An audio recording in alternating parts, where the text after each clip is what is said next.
How to post Instagram story from PC. Let's get started. Make sure you have already logged into your Instagram account. You will land to this kind of page.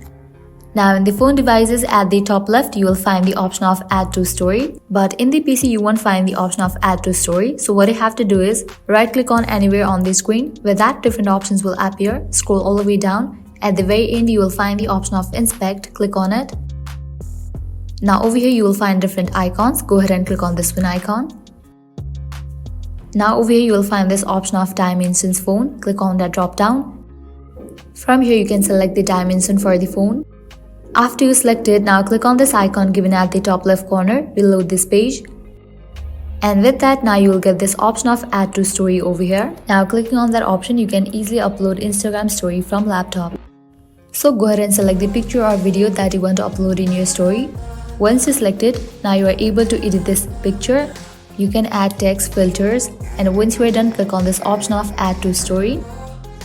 And with that, your story will be uploaded. Well, this is how you can easily post Instagram story from PC. By applying the same process, you can upload Instagram story from PC. Well, that's all for this video. At the end, if you guys find this video helpful, don't forget to like, share and subscribe to our channel. Thank you.